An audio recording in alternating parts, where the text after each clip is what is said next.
Praise the lord. మీ అందరికీ మన ప్రభువును రక్షకుడైన యేసుక్రీస్తు నామములో మీ అందరికీ కూడా వందనాలు. దేవుడిచ్చినటువంటి శ్రేష్టమైనటువంటి సమయం, ప్రియ సహోదరుడు ద్వారా, బ్రదర్ యుగేందర్ గారి ద్వారా దేవుడిచ్చినటువంటి సమయాన్ని బట్టి ప్రభుకి మహిమ కలుగును గాక. కూడినటువంటి మీ అందరికి కూడా వందనాలు. నా పేరు బెంజమిన్ సుధీర్. నేను ఒక పాస్టర్ గారిగా individual ministry Loving Grace Fire Church Ministries నేను చూస్తున్నాను. మాది అన్నవరం పక్కన ఉన్నటువంటి ఒక విలేజ్ లో నాన్నగారు ఒక 30 years బ్యాక్ దేవుని యొక్క దర్శనాన్ని పొందుకొని మినిస్ట్రీ చేయడానికి ఈ యొక్క ప్రాంతంలోనికి దేవుడు నడిపించాడు. నాన్నగారితో పాటు చిన్నతనం నుండి కూడా నేను దేవుని యొక్క సేవలో, దేవుని యొక్క పరిచర్యలో ఉన్నాను. అయితే యాక్చువల్గా మరి పరిచర్యలో చాలా సమస్యలు ఉంటాయి, చాలా కష్టాలు ఉంటాయి, చాలా బాధలు ఉంటాయి. ఇవన్నీ కూడా చిన్నతనం నుండి నేను చూస్తూ పెరిగాను. అందువల్ల నేను మినిస్ట్రీకి రావాలనేటువంటి ఆలోచన నాకు ఉండేది కాదు. దేవుని యొక్క సేవలో మంచి సపోర్టర్గా ఉండాలనుకునేవాడిని. బట్ ఏంటంటే దేవుడు తన యొక్క పిలుపు ద్వారా దేవుడు నన్ను చాలా సందర్భాల్లో దేవుడు పిలిచాడు. నాకు వివాహం అయింది. నాకు ఒక కుమారుడు కూడా ఉన్నాడు. భార్య పేరు సునేమి గ్రేస్, బాబు పేరు జాన్ లిన్సే. నాకు 2 sisters ఉన్నారు, షారోన్ జాయ్. అయితే వారు ఇంకా మ్యారేజ్ అవ్వలేదు. అయితే దేవుడు యవ్వన కాలంలోనే దేవుడు నన్ను ఆయన ఏర్పాటు చేసుకుని చాలా సందర్భాల్లో దేవుడు నా కుమారుడు నేను పిలిచి ఉన్నాను. తల్లి గర్భంలో పిండోత్పత్తి కాకముందే నేను నిన్ను ఎరిగి ఉన్నాను, నువ్వు నా సేవ చేయాలని చాలా సందర్భాల్లో దేవుడు సేవకుల ద్వారా, రెండోది వాక్యం ద్వారా దేవుడు మాట్లాడుతూ ఉన్నాడు. దేవుడు అయితే ఎంత దేవుడు మాట్లాడినా ఈ అన్ని పరిస్థితులను బట్టి దేవుని సేవ అనేది చాలా కఠినమైనది. కాబట్టి మనం ఈ మినిస్ట్రీలో రాకూడదు, కానీ మినిస్ట్రీకి ఒక మంచి సపోర్టర్గా ఉండాలనేటువంటి ఆలోచన నాకు ఉండేది. అయితే ఒకరోజు దేవుడు నాతో బలంగా ఆయన మాట్లాడిన తర్వాత నేను ఆలోచన చేశాను, దేవుడు ఇంత నన్ను పిలుస్తున్నప్పటికీ కూడా నేను వినడం లేదని నాకు నేనే పరిశీలన చేసుకుని అప్పుడు ఒకటే అడిగాను, ఇంకా దేవుడు లోకంలో చాలా మంది ఉన్నారు కానీ దేవుడే మనల్ని ఆయన పిలుస్తున్నాడు.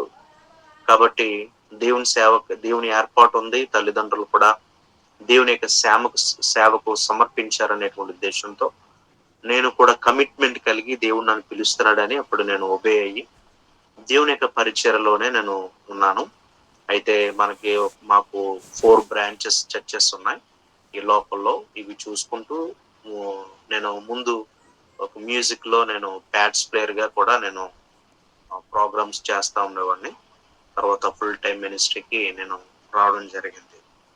అయితే ఈరోజు సడన్ గా నాకు బ్రదర్ యుగేందర్ గారు ఆయన కొన్ని రోజుల నుంచి నా మైండ్ లోకి వస్తున్నారు. ఆయన చాలా రోజులు అయిపోయింది. మేమిద్దరం కూడా హగ్గై ఇన్స్టిట్యూట్ లో కొన్ని రోజుల పాటు మేము గడిపాం. తర్వాత ఈరోజు ఆయనకి సడన్ గా నేను మెసేజ్ చేశాను, ఎందుకో తలంపు వస్తుందని చెప్పి దేవుడు నడిపింపిస్తాడని మెసేజ్ పెట్టిన తర్వాత ఆయన ఎలా ఉన్నారని అడిగిన వెంటనే ఈరోజు మాకు గూగుల్ మీట్ ఉంది బ్రదర్, ప్రతి ఫ్రైడే కూడా మేము కూడుకుంటాం, మీరు వాక్యం చెప్పాలి అనగానే నేను ఆలోచించాను. ఎందుకంటే ఇప్పుడు ఆల్రెడీ చర్చిలో ప్రేయర్ జరుగుతుంది, అది నాన్నగారు చూస్తున్నారు. దాన్ని చెప్పి పక్కన పెట్టి మీతో కలిసి దేవుని యొక్క వాక్యాన్ని పంచుకోవడానికి ఈరోజు నేను మీతో పాటు ఉన్నాను. అది దేవుని చిత్తమని నేను భావిస్తున్నాను. ఈ సమయంలో మరి సమయం ఇచ్చినటువంటి దేవుని వందనాలు. సహోదరుడు కూడా మరి యుగేంద్ర గారు కూడా ప్రత్యేకమైన వందనాలు, మీకు కూడా వందనాలు. ఈ సమయంలో దేవుని యొక్క వాక్యంలోనికి కొద్ది నిమిషాలు మనము దేవుని యొక్క వాక్యాన్ని విందాం. కాబట్టి కళ్ళు మూసుకున్నట్లయితే మనం ప్రార్థన చేసుకుందాం. పరిశుద్ధుడా, ప్రేమ కలిగినటువంటి మా తండ్రి, ఈ పరిశుద్ధమైనటువంటి నామానికి వందనాలు. ఎచ్చటి వారము ఎక్కడి వారము నీ మహాకృపను బట్టి నీ రక్తము ద్వారా మమ్మల్ని అందరినీ సహోదరుడిగా తండ్రి నువ్వు చేసి నీ పనిలో మమ్మల్ని వాడుకుంటున్నటువంటి విధానమును బట్టి నీకు వందనాలు. ఈ రాత్రికాల సమయంలో తండ్రి నాయన మీరు ఏమైతే మాట్లాడాలని ఉద్దేశించి ఉన్నారో ప్రతి మాట ద్వారా బిడ్డలు మీరు బలపరచండి. సహోదరులు ఐక్యత కలిగి ఉండుట ఎంత మేలు, ఎంత మనోహరమని మీ వాక్యంలో ఉంది దేవా. మమ్మల్ని మీరు బలపరచండి. మాట్లాడేది నేను కాదు గాని పరిశుద్ధాత్మ దేవుడా, మీరే నీ బిడ్డలతో మీరు మాట్లాడండి. వారిని మీరు దర్శించండి దేవ. చెప్పబడిన ప్రతి మాట ద్వారా వారిని ఆయన బలాన్ని పొంది వారి యొక్క సేవలో, పరిచర్యలో, సువార్తలో మేమందరము తండ్రి కలిసి ఈ పని చేయడానికి, ఈ రాజ్యాన్ని కట్టడానికి, ముందుకు వెళ్ళడానికి మీరు సహాయం చేయండి. ప్రతి విధమైనటువంటి చీకటి శక్తులు బంధిస్తూ నీ ఆత్మ ద్వారా ఈ కార్యాన్ని మీరు నడిపించి వాడుకున్నాం. యేసు నామమున నడివేడుకుంటున్నాం తండ్రి. ఆమేన్. ఆమేన్. ఆమేన్. Praise the lord. ఈ సమయంలో మనం దేవుని యొక్క వాక్యంలోనికి మనం వెళ్దాం.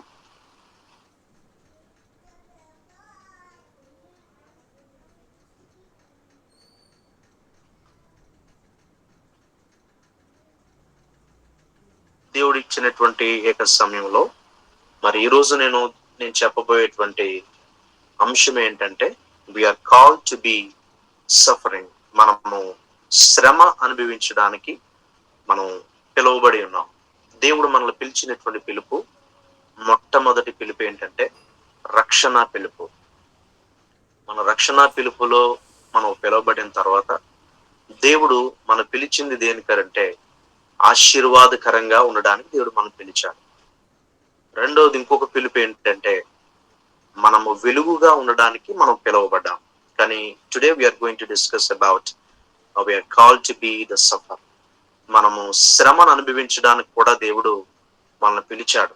మొదటి పేతురు రాసినటువంటి పత్రిక 2వ అధ్యాయము 21వ వచనము. మొదటి పేతురు 2వ అధ్యాయము 21వ వచనంలో ఈ విధంగా రాయబడి ఉంది. ఇందుకు మీరు పిలువబడితిరి, క్రీస్తు కూడా మీ కొరకు బాధపడి మీరు తన అడుగు జాడల యందు నడుచుకున్నట్లు మీకు మాదిరి ఉంచి పోయెను. మనం ఎందుకు పిలువబడ్డామంటే, క్రీస్తు ఎలాగైతే మన కొరకు ఆయన బాధను అనుభవించి ఆయన శ్రమను అనుభవించాడో అదే రీతిగా తన యొక్క అడుగు జాడలలో మనం నడుచుకున్నట్లు ఆయన మనకి మాదిరి ఉంచిపోయినని దేవుని యొక్క వాక్యంలో మనం చాలా స్పష్టంగా మనం చూస్తున్నాం. అపోస్తుల కార్యాల గ్రంథంలో 16వ అధ్యాయంలో 16వ వచనం మొదలుకొని చివరి వరకు మనం చూస్తే అక్కడ పౌలు, శీలలు మనకి కనబడతారు. వారు ప్రార్థన మందిరానికి, దేవాలయానికి వెళ్తున్నప్పుడు వారు మార్గ మధ్యలో ఒక యవనస్తురాలు వారికి కనబడుతుంది. పుతోను అనేటువంటి దెయ్యం పట్టినటువంటి ఒక చిన్నది వారికి కనబడుతుంది. అయితే ఆ యజమానులు ఈమె యొక్క సోది చెప్పడాన్ని బట్టి మరి సాతాను కూడా, దెయ్యం కూడా కొన్ని విషయాలు బయలుపరుస్తూ ఉంటది, ప్రజలను ఆశ్చర్యపరుస్తూ ఉంటది, ఉన్నది ఉన్నట్టుగా చెప్తుంది వారిని ఆకర్షించడానికి. అలాగే ఆ యొక్క యవనస్తురాల ద్వారా యజమానులు ఎంతో ధనాన్ని వారు సంపాదిస్తున్నారు. చాలా లాభదాయకంగా ఉంది. కానీ తన జీవితానికంటూ మరి సాతాను పట్టినటువంటి వ్యక్తులు, దెయ్యాలు పట్టినటువంటి వ్యక్తులు ఏమాత్రం కూడా వారి జీవితాల్లో శాంతి గాని, సమాధానం గాని ఏముండదు. అయితే దైవజనులు ఈ పరిస్థితి వారు చూస్తున్నప్పుడు వారు ఏమనుకున్నారంటే, అమ్మో, ఈ యవనస్తురాలు ఎంతో వేదనతో, కష్టంతో, శ్రమలో ఉంది, సాతాను చేత పీడించబడుతుంది, ఈమెను ఏ విధంగానైనా విడిపించాలనేటువంటి ఆలోచనతో వారు యేసు నామంలో వారిని ఆ పాపను ఏం చేశారంటే వారు స్వస్థపరిచి ఆ దెయ్యాన్ని వారు వెళ్ళగొట్టినట్లుగా మన అపోస్తలుల కార్యాల గ్రంథంలో మనం చాలా స్పష్టంగా మనం చూస్తాం. ఎప్పుడైతే వారు యేసు నామంలో వారు గద్దించారో ఆ యొక్క యవనస్తురాలు సాతాను శక్తుల నుండి విడిపించబడి వెళ్తుంది.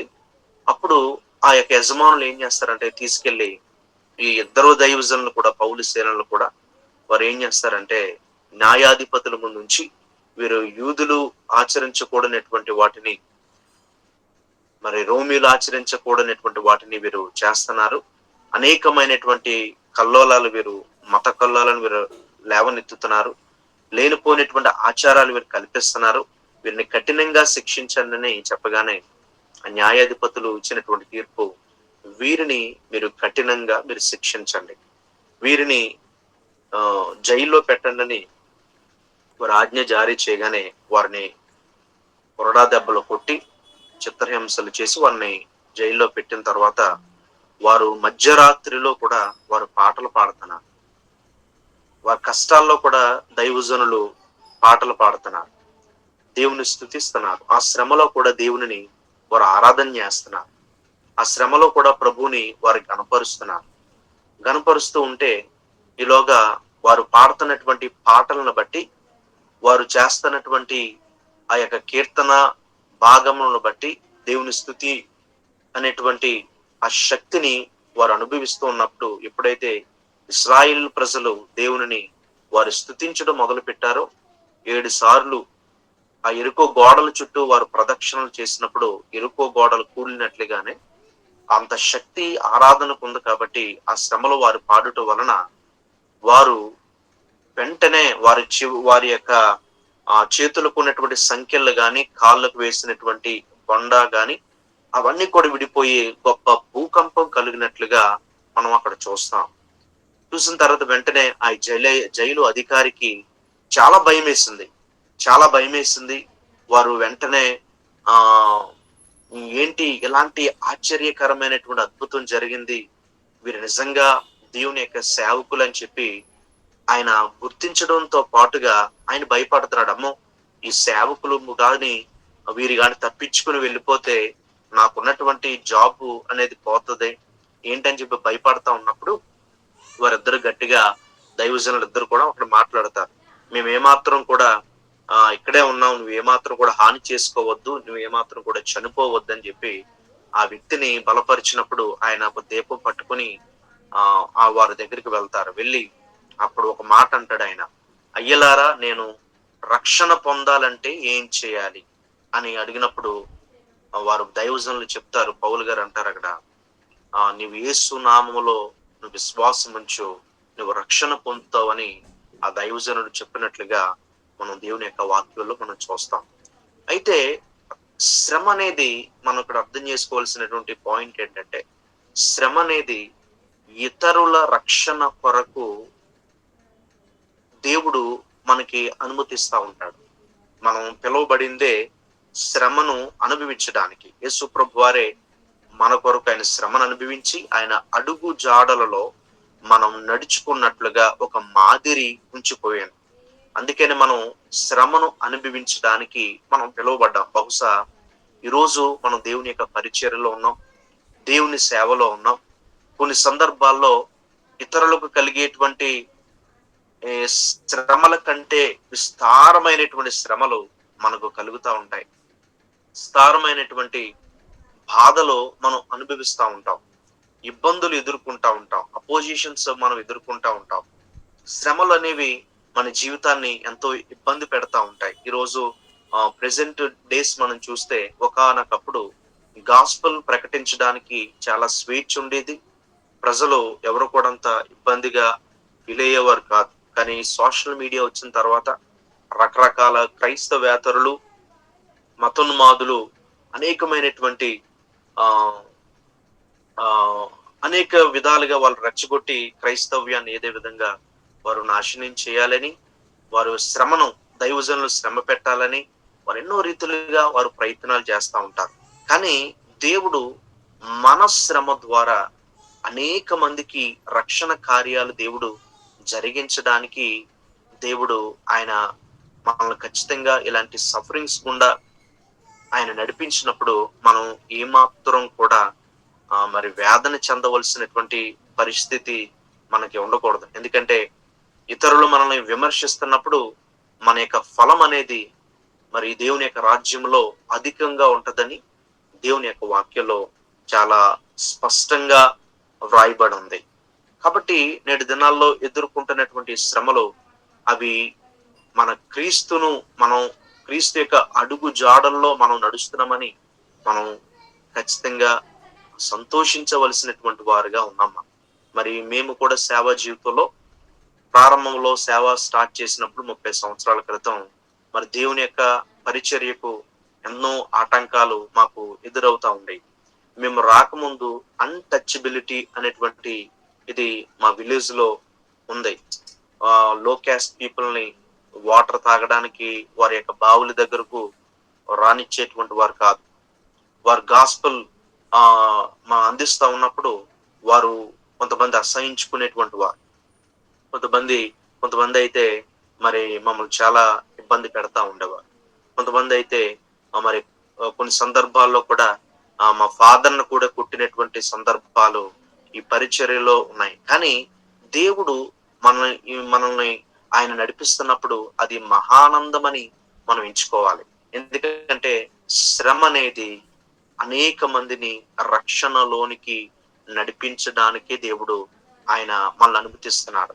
శ్రమ లేకపోతే మరి అందుకనే దావీదు భక్తుడు అంటాడు, ఆయన నన్ను కఠినముగా శిక్షించను గాని ఆయన నన్ను మరణానికి అప్పగించలేదు అంటాడు. మనం అదే విధంగా 119వ కీర్తనలో 71వ వచనాన్ని మనం చూస్తే, నీ కట్టడలను నేను నేర్చుకున్నట్లు శ్రమ నొందుట నాకు మేలాయను. కొన్ని సందర్భాల్లో మనం ఒకవేళ దేని కొరకైనా మనము శ్రమ పడతా ఉంటే, ఒకవేళ కుటుంబంలో గాని, ఉద్యోగంలో గాని, మరి భార్యాభర్తల మధ్యలో గాని, సమాజంలో గాని మనకి అనుకునేటువంటిది ఒకటైతే ఎదురయ్యేటువంటి శ్రమ మరొక శ్రమ మనకి వస్తున్నట్లయితే మనం ఖచ్చితంగా తెలుసుకోవాల్సింది ఏంటో తెలుసా?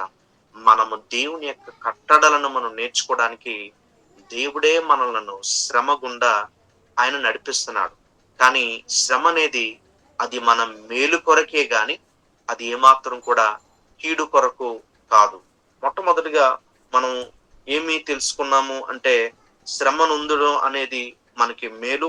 రెండవదిగా శ్రమ ద్వారా దేవుడు మనలను ఏం చేస్తాడంటే, ఆయన మనలను దేవునికి దగ్గరగా దేవుడు చేస్తాడు,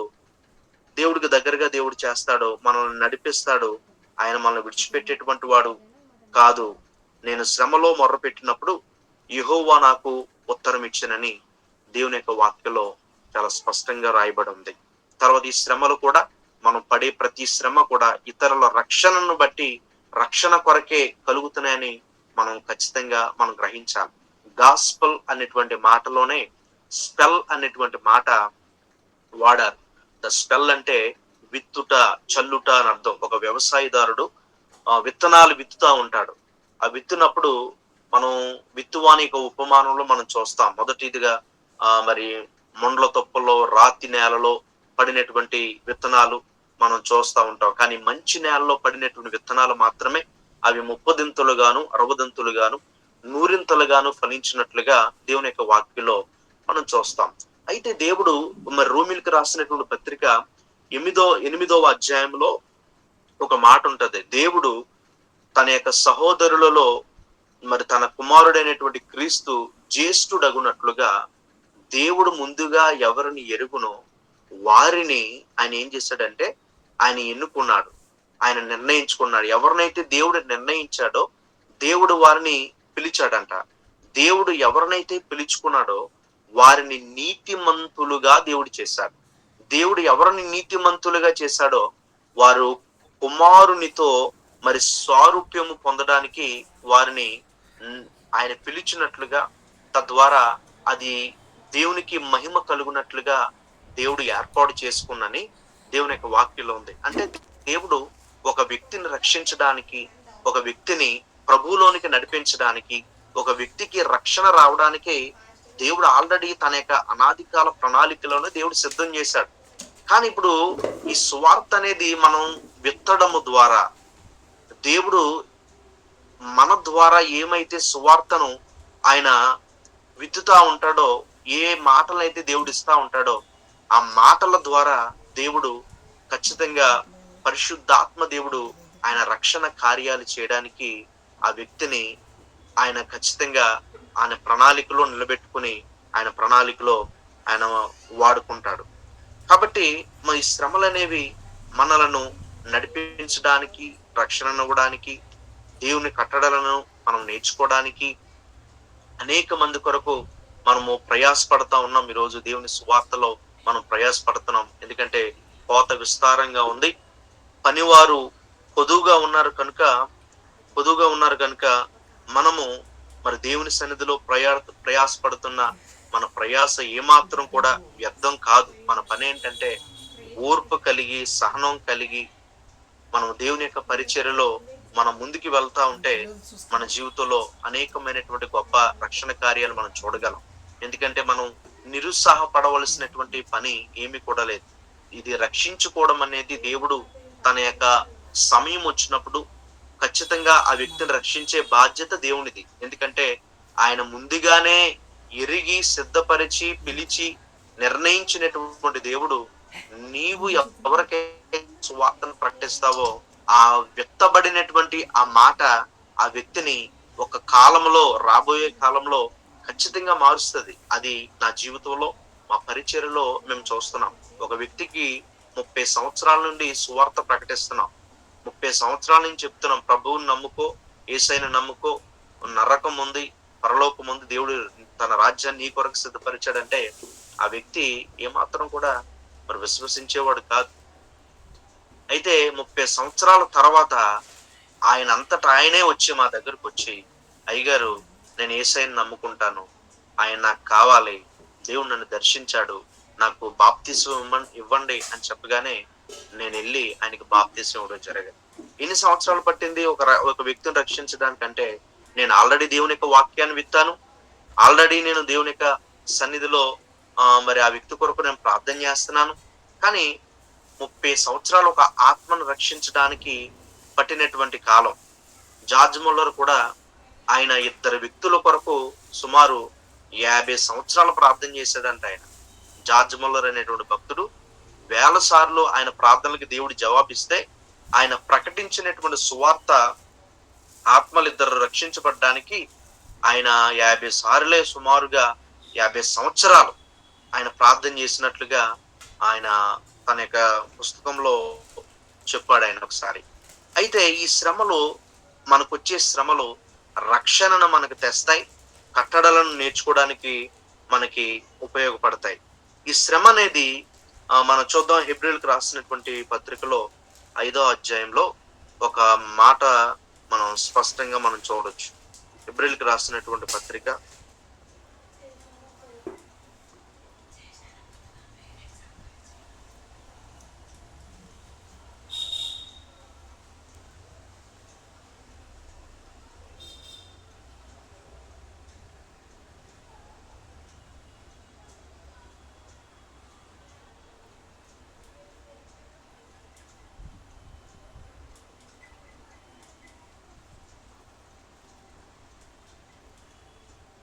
హెబ్రీయులకు రాసినటువంటి పత్రిక 5వ అధ్యాయం 8వ వచనంలో, ఆయన కుమారుడై ఉండియు తన పొందిన శ్రమల వలన విధేయతను నేర్చుకొనెను.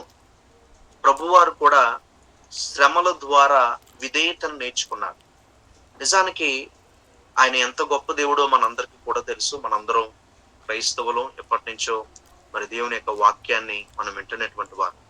మరి తండ్రినితో సమానునిగా ఉంచుకోవడానికి ఆయన ఇష్టపడలేదు, కానీ దాసుని స్వరూపాన్ని ధరించుకుని ఒక ఈ లోకములోనికి రిక్తునిగా, దేవుని యొక్క వాక్యంలో రాయబడినట్లుగా ఆయన రిక్తునిగా ఈ లోకంలోనికి వచ్చాడు. ఆయన ఈ చదవబడినటువంటి వాక్యంలో హెబ్రీయులకు రాసిన పత్రిక 5వ అధ్యాయము 8వ వచనంలో, ఆయన కుమారుడై ఉండియు తాను పొందిన శ్రమల వలన విధేయతను నేర్చుకొనెను అనేటువంటి మాట మనం చాలా స్పష్టంగా మనం చూస్తున్నాం. శ్రమ అనేది విధేయతను నేర్పిస్తుంది. కొన్ని సందర్భాల్లో మన మాట మనం వినేటువంటి సందర్భాలు మనకు ఉండవు. ఎందుకంటే దేవుని యొక్క చిత్తాన్ని కొన్ని సందర్భాల్లో మనం నెరవేర్చకపోవచ్చు, దేవుని యొక్క మాటను మనం వినకపోవచ్చు. మన జీవితంలో దేవునికి ఇష్టం లేనటువంటి కార్యాల్లో మనం ముందుకి వెళ్ళిపోతా ఉండొచ్చు, మన యొక్క ఓన్ అండర్స్టాండింగ్ ని బట్టి మనం వెళ్ళిపోతా ఉండొచ్చు. కానీ మరి మనం పొందినటువంటి ఈ శ్రమల ద్వారా కూడా, ఆయన పొందిన శ్రమల ద్వారా ఆయన విధేయతను ఏ విధంగా అయితే కనపరిచాడో, మనం కూడా మన జీవితాల్లో శ్రమ ద్వారా విధేయతను మనం నేర్చుకుంటాం. శ్రమ అనేది మనల్ని దేవుని యొక్క ఆ కృపాసనము దగ్గరికి మనల్ని నడిపిస్తూ ఉంటది. శ్రమ అనేది అనేకమైనటువంటి విషయాలు మనకు నేర్పిస్తూ ఉంటది. మనకి విధేయతను నేర్పిస్తూ ఉంటది. ఒక తండ్రి, ఒక ధనవంతుడైనటువంటి సూరత్ అనేటువంటి ప్రాంతంలో మరి ఒక ధనవంతుడైనటువంటి తండ్రి ఒక ఆయన ఉన్నాడు. ఆయన ఒకే ఒక కుమారుడిని విదేశాల్లో అమెరికాలో చదివించి ఎంబీఏ అయిన తర్వాత ఆయనకి ఒక చిన్న పరీక్ష పెట్టాడంట.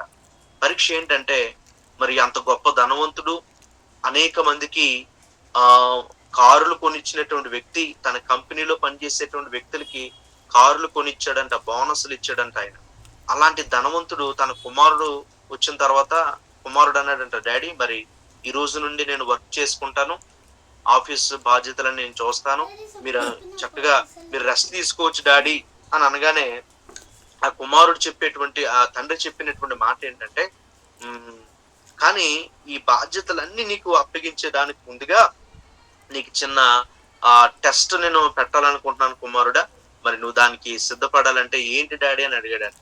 ఏంటంటే, నీకు నేను కొన్ని డబ్బులు మాత్రమే ఇస్తాను, ఆ డబ్బులు తీసుకుని నీవు ఇతర రాష్ట్రానికి వెళ్ళి వారి దగ్గర 3 నెలలు నువ్వు గడపాలి. 3 నెలలు నువ్వు పని చేయాలి, అక్కడ కష్టపడాలి. ఆడ వచ్చిన తర్వాత మరి నీకు ఏమాత్రం కూడా నేను డబ్బులు నీకు ఇవ్వను, ఎక్స్ట్రా మనీ నీకు ఇవ్వను నేను. కానీ నీవే నీకున్నటువంటి దాంతో నువ్వు అది సరిపెట్టుకుని దాన్ని నువ్వు వాడుకుని నువ్వు సర్వైవ్ అవ్వాలి అని చెప్పిన తర్వాత మరి ఆ కండిషన్స్ అన్నిటికీ కూడా కుమారుడు ఒప్పుకుని వెళ్ళాడంట. వెళ్ళి ఏం చేశాడంటే, ఒక నెల రోజులు ఒక బేకరీలో పనిచేశాడంట. ఒక బేకరీలో పరిస్థితి ఎలా ఉంటుందో, పైకి అయితే చక్కగా గ్లాసులు చాలా అందంగా చాలా నీట్ గా ఉంటది, కానీ తయారు చేసేటువంటి ఆ ఓవెన్ లో ఆ గది అన్ని చూస్తే అవంతా కూడా మసి పట్టేసి చాలా మరి భయంకరంగా ఉంటది, చాలా హీట్ ఎక్కువ ఉంటది, చాలా బాధ ఉంటది. మనకైతే చక్కగా కేక్ తీసుకొని ఇస్తారు, కానీ వారు పడేటువంటి బాధ మాత్రం సామాన్యంగా ఉండదు. ఎందుకంటే ఎండాకాలంలో కాస్తున్నటువంటి ఎండకే మనం తట్టుకోలేం. ఒకసారి ఏసీ పని చేయలేదంటే మనం తట్టుకునేటువంటి పరిస్థితి మనకి ఉండదు ఖచ్చితంగా. అలాంటిది ఆ కుమారుడు నెల రోజులు ఒక బేకరీలో పనిచేసి చాలా కష్టపడి తనకి ఎన్నో మరి అనారోగ్యం వచ్చినా వ్యాధి వచ్చినా అన్ని తట్టుకుని నిలబడ్డాడు. ఒక నెల అయిపోయింది. 2వ నెల ఇంకొక ఆఫీస్ లో వర్క్ చేశాడంట. చిన్న ఒక సామాన్యమైనటువంటి ఉద్యోగిగా వర్క్ చేశాడట. అక్కడ నెల రోజులు అయిన తర్వాత ఇంకొక నెల రోజులు వేరే చోట వర్క్ చేసిన తర్వాత ఆ వ్యక్తి అప్పుడు 3 నెలలు ముగించుకుని తన తండ్రి దగ్గరికి వెళ్ళాడంట. తండ్రి దగ్గరికి వెళ్ళిన తర్వాత తండ్రి అడిగాడంట, ఈ కుమారుడా మరి ఏం నేర్చుకున్నావు, ఏం చేస్తున్నావు, ఏంటి నీ పరిస్థితి, ఎలా గడిపావు నువ్వు ఇన్ని నెలలో కూడా, నీ ఎక్స్పీరియన్స్ ఏంటో చెప్పమంటే ఆయన ఒకటే చెప్పాడంట, నిజంగా ఎంతో కష్టపడ్డం అంటే చాలా శ్రమ, దీని వెనకాల చాలా వేదన. సామాన్యులు వారు ఎలా కష్టపడతారో, వారు ఎలాగా సర్వైవ్ అవుతారో, వారు ఏ విధమైనటువంటి కష్టాలు, శోధనలు, ఆర్థిక ఇబ్బందులు వారు ఎదుర్కొంటారో ఇవన్నీ కూడా ఆయన స్పష్టంగా చూశాను డాడీ నేను. నిజంగా మరి అలాంటి వ్యక్తుల్ని ఆదుకోవాలి, అలాంటి వ్యక్తుల్ని ప్రేమించాలి, అలాంటి వ్యక్తులకి చేయూతనివ్వాలి, ఇతరుల యొక్క కష్టాన్ని కూడా మనము పట్టించుకోవాలనేటువంటి ఆ ఎక్స్పీరియన్స్ నేను నేర్చుకున్నాను. చాలా కష్టం. ఈ రోజు నువ్వు ఎదిగావంటే ఎంతో కష్టపడి ఉంటావు. కాబట్టి ఈ కంపెనీని నిలబెట్టుకోవడానికి చాలా శ్రమ, చాలా కష్టపడ్డావు. కాబట్టి ఇవన్నీ కూడా నేను అర్థం చేసుకోగలుగుతున్నాను. చిన్నతనం నుండి చాలా గారాబంగా చాలాగా నేను పెరిగాను, కానీ ఈ రోజు నేను చాలా సంతోషంగా నేను అనుభవించగలుగుతున్నానంటే ఇవన్నీ మీ కష్టం ద్వారానే. నేను కష్టాన్ని నేర్చుకున్నాను, ఎలా బ్రతకాలో నేర్చుకున్నాను, ఈ విధంగా మాట్లాడాలో నేర్చుకున్నాను. ఆ శ్రమ ద్వారా మరి విధేయతను, తండ్రికి విధేయుడిగా ఆ కుమారుడు ఉన్నాడు. ఇక్కడ పాయింట్ ఏంటంటే, ఆ శ్రమల ద్వారా విధేయత, ప్రభువారు ఏ విధంగా అయితే శ్రమల ద్వారా విధేయత నేర్చుకున్నాడో అలాగే ఈ కుమారుడు తన శారీరక తండ్రి యొక్క మాటను గుర్తించి గౌరవించి ఆయన విధేయత చూపించాడు. ఆ శ్రమలకు ఎలాంటి శ్రమ అయినా ఓర్చుకోవడానికి, చిన్నతనం ఏసీలో పెరిగిన వ్యక్తి అలాంటి పరిస్థితి అంటే అది ఇమాజిన్ చేసుకోవడానికి మనకి చాలా కష్టంగా ఉంటది. కానీ దేవుడు కూడా ఈరోజు మనల్ని ఆ విధమైనటువంటి విధేయతలోనికి దేవుడు మనల్ని నడిపిస్తున్నాడు. లేదంటే మనం ఒకవేళ దేవుని మాట వినకపోవచ్చు, శ్రమ లేకపోతే ఒక ముళ్ళు, ఒక వ్యాధి, ఒక బాధ, ఒక అనారోగ్యం, ఒక ఆర్థిక ఇబ్బంది, ఒక శ్రమ నీ జీవితంలో దేవుడు పెట్టాడంటే అది నీ మేలు కొరకే గాని అది కీడు కొరకు ఏమాత్రం కాదు. దాని ద్వారా నీ విధేయతను నేర్చుకోవాలి. విధేయత అనేది మనల్ని హెచ్చించడానికి తను తాను తగ్గించుకున్నవాడు హెచ్చించబడునని దేవుని యొక్క వాక్యంలో స్పష్టంగా ఉన్నప్పుడు తండ్రి అన్నాడంట, సరే డాడీ, ఇదిగో నీకున్నటువంటి ఈ కంపెనీని నీ చేతిలో పెడుతున్నాను, ఇక నాకు నమ్మకం వచ్చింది, దీన్ని నువ్వు చూసుకోగలవు అనేటువంటి నమ్మకం నాకు పుట్టించావని తండ్రి తన కుమారుని కౌగిలించుకుని తన యొక్క స్వాచ్యాన్ని అప్పగించాడండి. ఈరోజు శ్రమ ద్వారా ఒకవేళ ఎవరైనా కృంగిపోతున్నారేమో, మీ కుటుంబంలో ఉన్నటువంటి శ్రమలు బట్టి కానీ, లేదంటే అనేక రకాలైనటువంటి శ్రమల గుండా నిందల గుండా మీరు వెళ్తా ఉంటే, ఆ శ్రమలన్నిటిలో కూడా దేవునికి నువ్వు విధేయులుగా ఉండి ఆయన మీద ఆధారపడడం నువ్వు నేర్చుకుంటే దేవుడు ఖచ్చితంగా మనలను ఆయన ఆశీర్వదిస్తాడు. హెబ్రీయులకు రాసిన పత్రికలో 12:8 ఈ విధంగా రాయబడింది, కుమారులైన వారందరూ శిక్షలో పాలు పొందుచున్నారు, మీరు పొందని ఎడల దుర్బేజులే గాని కుమారులు కారు. అంటే దీని అర్థం ఏంటంటే, మరి కుమారులైనటువంటి ప్రతి వ్యక్తి కూడా శిక్షలో పాలు పంచుకుంటున్నారు, శిక్షలో వారు పెరుగుతున్నారు.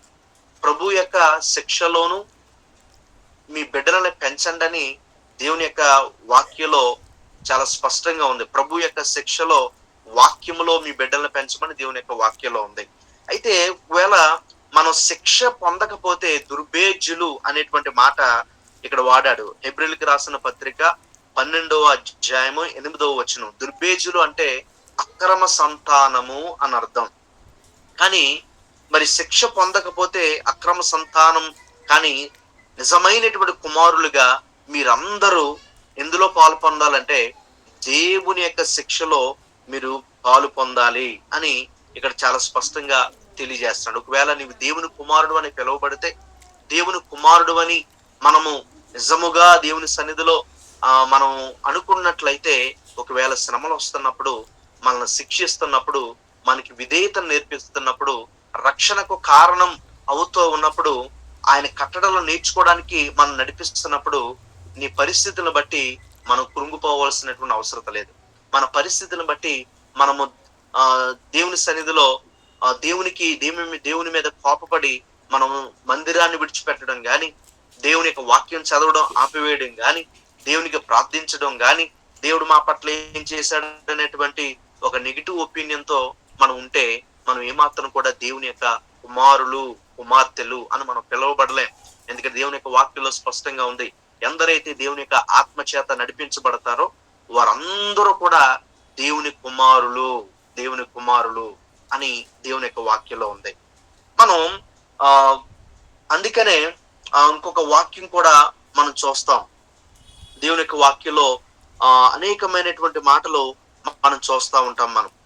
దేవుడు మనల్ని శిక్షిస్తూ ఉన్నప్పుడు అది కొద్ది మట్టుకే మనం శిక్షిస్తాడు, కానీ మనం పరిశుద్ధతలో కూడా రావాలని దేవుడు ఆయన మనల్ని కోరుకుంటున్నాడు. ఆయన 10వ వచనంలో మనం చూస్తే, హెబ్రీయులకు రాసిన పత్రిక లో మనం చూస్తే 12:10 చూస్తే, వారు కొన్ని దినముల మట్టుకు తమకిష్టం వచ్చినట్లు మనల్ని శిక్షించిరి గాని మనము తన పరిశుద్ధతలో పాలు పొందవలనని మన మేలు కొరకే ఆయన శిక్షించుచున్నాడు. ఇప్పుడే మనం మరి పరిశుద్ధత గురించి మనం మాట్లాడాం. మరి హృదయ శుద్ధి గల వారు ధన్యులు, వారు దేవుని చూచెదరు. పరిశుద్ధత లేకుండా తండ్రి అని పిలిచే ప్రతివాడు తండ్రి యొక్క రాజ్యంలో చేరలేడు గాని తండ్రి యొక్క చిత్త ప్రకారంగానే నడుచుకునేటువంటి వాడు మాత్రమే అని దేవుని యొక్క వాక్యంలో వ్రాయబడి ఉంది. దేవుని ఆత్మచేత నడిపించబడితే మనం దేవుని కుమారులు. పరిశుద్ధత లేకుండా ఎవడును తండ్రిని చూడలేడు. హృదయ శుద్ధి ఉంటేనే మనం చూడగలం.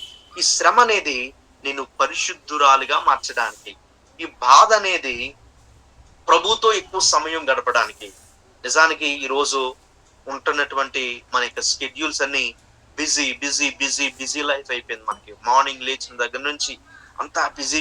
ఇంకా ప్రభుతో మాట్లాడడానికి కానీ, బైబిల్ చదవడానికి కానీ, దేవునితో కొన్ని గంటలు గడపడానికి కానీ మనకు సమయం దొరకలేనటువంటి పరిస్థితి మనం ఈ వరల్డ్ లో మనం చూస్తున్నాం. బిజీ అనేటువంటి మాటలోనే ఉంది, బీయింగ్ అండర్ సాటర్న్ యోక్ అని. అంటే దేనికి బిజీ అంటే దేవునితో గడపలేనటువంటి బిజీ, మన పనుల వలన బిజీ. సాతాను యొక్క కాడి కింద మనం ఉన్నాం. నా కాడి చాలా మరి శాంతినిచ్చేటువంటి కాడి అని, మరి మీరు ఆ కాడిని ఎత్తుకుని మీరు నేర్చుకోండి, అప్పుడు మీ ప్రాణములకు నెమ్మది దొరుకునని దేవుని యొక్క వాక్యంలో ఉంది. ఈరోజు నెమ్మది లేనటువంటి కుటుంబాలుగా మనం మన జీవితంలో కృంగిపోతున్నామేమో కానీ ఆయన కాడి కిందకు మనం వచ్చినప్పుడు మన శ్రమంతటిని దేవుడు తొలగించి మనల్ని పరిశుద్ధులుగా మార్చి, దేవుడు ఆయన తన ప్రణాళిక ఏమై ఉన్నదో మన పట్ల ఆయన చూపించేటువంటి దేవుడై ఉన్నాడు. మనలను ఆ రాజ్యానికి వారసులుగా చేసేటువంటి దేవుడై ఉన్నాడు ఆయన. మూడవదిగా మనం చూస్తే యోహాను సువార్తలో 15వ అధ్యాయంలో 2వ వచనంలో వ్రాయబడి ఉంది. ఏంటంటే, నాలో ఫలింపని ప్రతి తీగను ఆయన తీసి పారవేయును, ఫలించు ప్రతి తీగె మరీ ఎక్కువగా ఫలించాలని దానిలోని పనికిరాని తీగెలను తీసివేయను. మొట్టమొదటిగా శ్రమ అనేది రక్షణ కార్యాలు మన జీవితంలో తెస్తుంది. మన దేవుని కట్టడలను నేర్చుకోవడానికి మనం నడిపిస్తుంది, విధేయతను మనకు నేర్పిస్తుంది, పరిశుద్ధతను మనకి నేర్పిస్తుంది. విధేయత ద్వారా దేవుని చెంతగా మనం చేరతామని మనం వాక్య భాగంలో మనం చూసాం. ఇప్పుడు శ్రమ అనేది మనల్ని ఏం చేస్తుంది ఆశీర్వదిస్తుంది. శ్రమ మనం చదవబడిన యోహాను సువార్తలో 15వ అధ్యాయంలో 2వ వచనం మనం చూసాం కదా, నాలో ఫలింపని ప్రతి తీగను ఆయన తీసి పారవేయును, ఫలించు ప్రతి తీగ మరి ఎక్కువ ఫలించాలని దానిలోని పనికిరాని తీగలను తీసివేయను. అంటే దేవుడు మనం మరింతగా ఫలించాలని దేవుడు కోరుకుంటున్నాడు. నేను ముందుగానే చెప్పగానే నేను ముందు ఒక మాట అన్నాను, ఏంటంటే మనము ఆశీర్వదించబడడానికి పిలువబడ్డాం. మరింతగా ఫలించాలని దేవుడు ఆయన కోరుకుంటున్నాడు. ఈ యొక్క మరి ద్రాక్ష తీగే వ్యవసాయదారుడు ఏం చేస్తాడంటే, ఆ ఫలించేటువంటి తీగ మరింతగా ఫలించాలని వారు దుమ్ము పట్టినప్పుడు ఆ యొక్క తీగలన్నీ కూడా దుమ్ము పట్టినప్పుడు ఏమైపోతాయి అంటే, తర్వాత వాటర్ దానికి వేస్తా ఉన్నప్పుడు కొన్ని వాటర్ అనేది దానికి ఆ యొక్క ఆ తీగలలో ఆ యొక్క ద్రాక్ష వలిలో కొంచెం వాటర్ అనేది ఉండిపోతుందట. ఉండిపోయినప్పుడు ఏం చేస్తాడంటే, ఆ యొక్క వాటర్ అనేది ఉంటే అది కుళ్ళిపోతుంది కాబట్టి ఆ వ్యవసాయదారుడు దాన్ని క్రాస్ గా కట్ చేస్తాడంట. క్రాస్ గా కట్ చేస్తున్నప్పుడు ఆ ఏవైతే వాటర్ అయితే ఉందో ఆ వాటర్ అంతా కూడా కిందకి వెళ్ళిపోద్ది అనమాట. బహుశా అది వ్యవసాయదారుడు దాన్ని కట్ చేయకపోతే అది కుళ్ళిపోయేటువంటి ప్రమాదం ఉంది.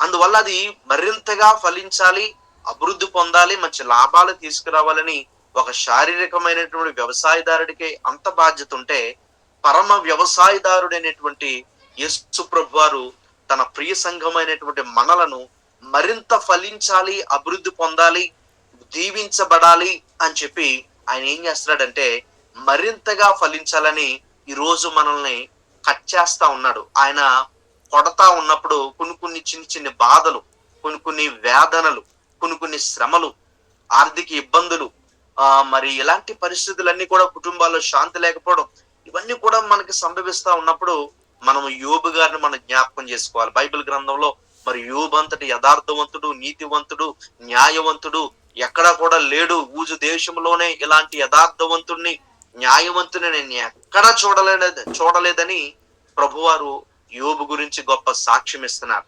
ఆయనకు ఉన్నటువంటి ఆస్తి 500 జతల మరి ఎద్దులు, 7,000 గొర్రెలు, 3,000 ఒంటెలు, పనివారు, 10 మంది సంతానం, 7 కుమారులు, 3 కుమార్తెలు.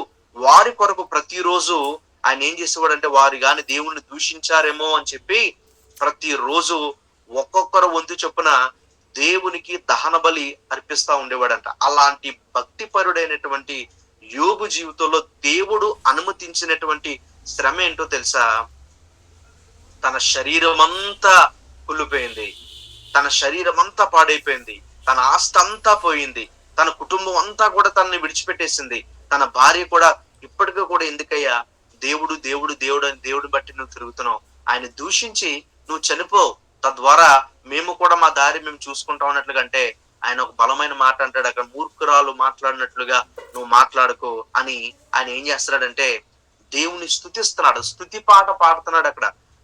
అందుకనే యోబు వలెనే ఒళ్ళంతా కుళ్ళిన తండ్రి నిన్ను స్తోత్రింతును, యేసయ్యా స్తోత్రము, యేసయ్యా స్తోత్రము.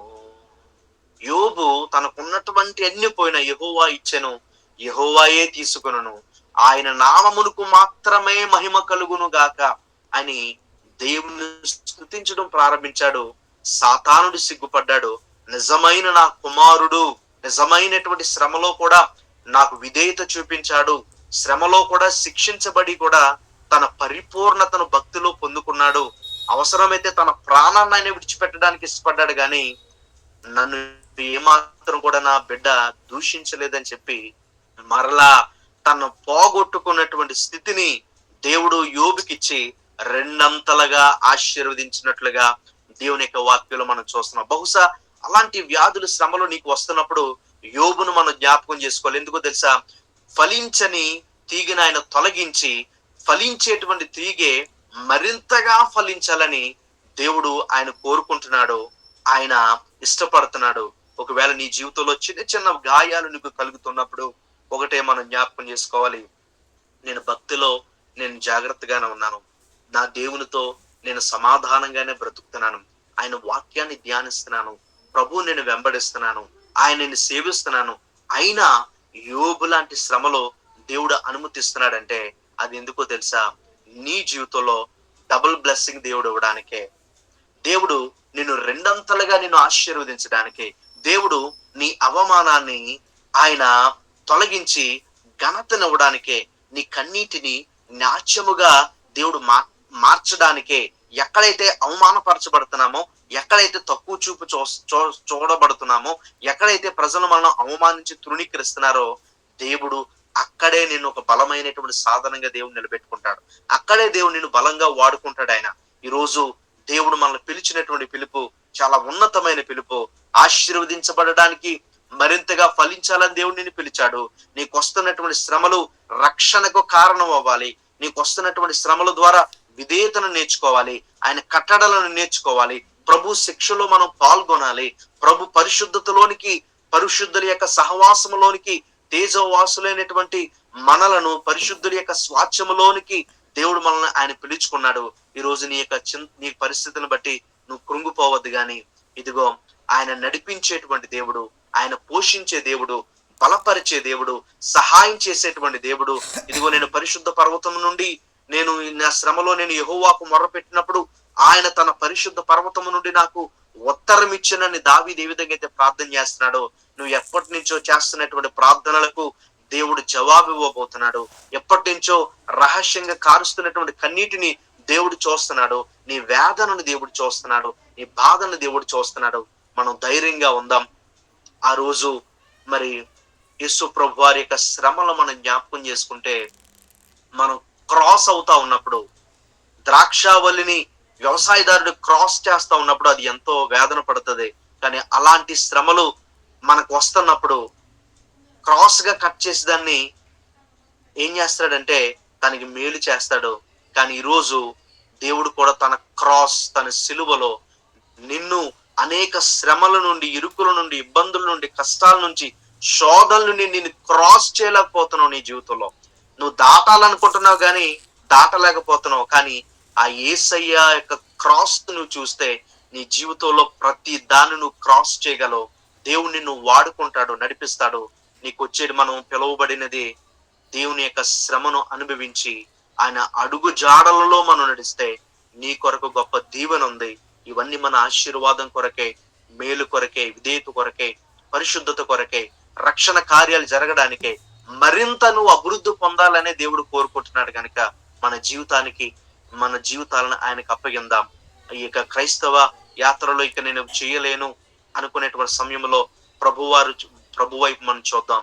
అందుకని ఒక పాట ఉంటది, నడిపిస్తాడు నా దేవుడు, నడిపిస్తాడు నా దేవుడు, శ్రమలోనైనా నన్ను విడువడు, నడిపిస్తాడు నా దేవుడు. శ్రమలోనైనా నన్ను విడువడు, అంధకారమే దారి మూసిన, నిందలే నన్ను కృంగదీసిన, తన చిత్తం నెరవేర్చుతాడు, గమ్యము వరకు నన్ను చేర్చుతాడు. తన చిత్తం నెరవేర్చుతాడు, గమ్యము వరకు నన్ను చేర్చుతాడు. నడిపిస్తాడు నా దేవుడు, శ్రమలోనైనా నన్ను విడువడు. ఒకవేళ నువ్వు నడవలేకపోతే ఆయన నడిపించడానికి దేవుడు సిద్ధంగా ఉన్నాడు. నీ శ్రమలు బట్టి కృంగిపోవద్దు, కానీ ధైర్యం తెచ్చుకుని నేను నిలబడితే కొద్ది కాలం నువ్వు శ్రమ పడిన తర్వాత ఆయనే నిన్ను పూనులుగా చేసి స్థిరపరిచి బలపరచునని దేవుని యొక్క వాక్యం మనలో ఉంది. మనందరూ ఆ వాక్యాన్ని మనం చేత పట్టుకుని ధైర్యం తెచ్చుకుని క్రైస్తవ యాత్రలో, దేవుని యొక్క సేవలో, మన కుటుంబాలతో యెహోషువ చెప్పినట్లుగా నేను నా ఇంటి వారిని యెహోవా సేవించేద్దామనేటువంటి వాగ్దానంతో మనం ముందుకు వెళదాం. దేవుని యొక్క మాటలను దేవుడు మీ హృదయాల్లో ఫలింపచేసి మిమ్మల్ని ఆశీర్వదించి దీవించును గాక. ఆమేన్. మీ అందరూ కూడా praise the Lord. God bless you.